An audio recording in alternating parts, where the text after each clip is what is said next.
Закон трехмерного развития. Силы, которые влияют на нашу жизнь. 4 пути развития каждого.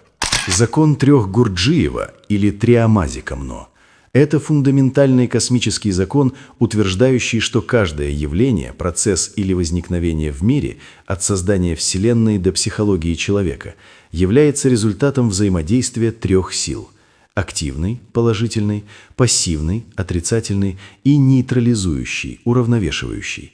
Причем только комбинация всех трех сил порождает новое, а одна или две силы не могут создать явление.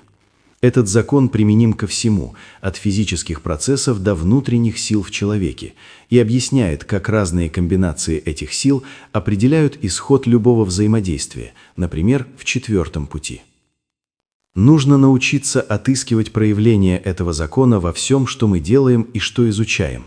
Приложение его в любой сфере сразу же открывает много нового, того, чего мы раньше не видели. Возьмите, например, химию. Обычная наука не знает закона трех и исследует материю, не принимая во внимание ее космические свойства.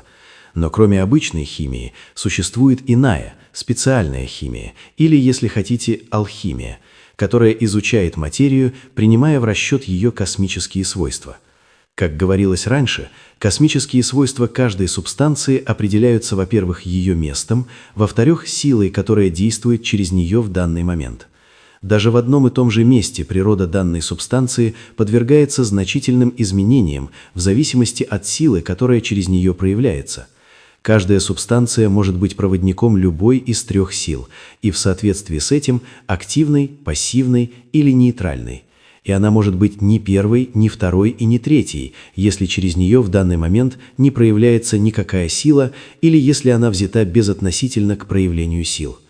Таким образом, каждая субстанция является как бы в 4 различных аспектах или состояниях.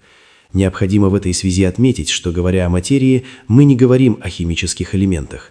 Специальная химия, о которой я говорю, рассматривает как элемент каждую субстанцию, имеющую отдельную функцию, даже самую сложную. Только таким образом можно изучать космические свойства материи, потому что все сложные соединения имеют собственную космическую цель и собственное значение.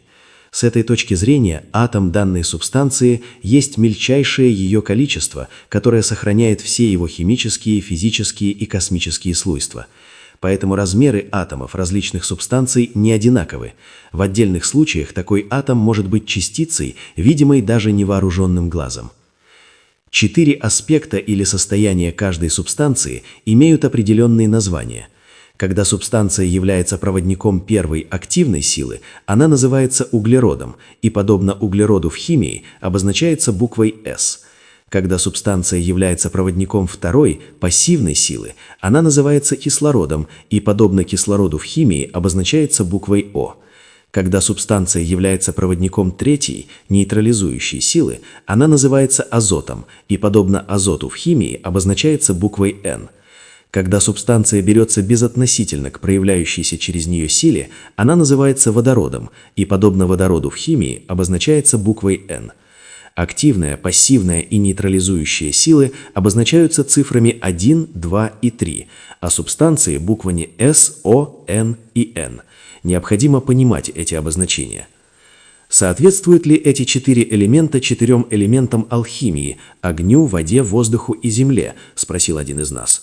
«Да, соответствует», – отвечал Гурджиев, – «но мы будем пользоваться этими. Позже вы поймете, почему». Услышанное очень меня заинтересовало, ибо связывало систему Гурджиева с системой Таро, которая одно время казалась мне возможным ключом к скрытому знанию. Кроме того, мне продемонстрировали такое отношение 3 к 4, которого было для меня новым и которого я не мог бы понять из Таро. Таро определенно построено на законе 4 принципов. До настоящего времени Гурджиев говорил лишь о законе 3 принципов, но теперь я увидел, как 3 переходят в 4, и понял необходимость такого деления, пока для нашего непосредственного наблюдения существует разделение силы и материи. 3 относится к силе, 4 к материи. Конечно, дальнейший смысл оставался мне пока не ясен, но даже немногое, что Гурджиев сказал, обещало в будущем очень многое.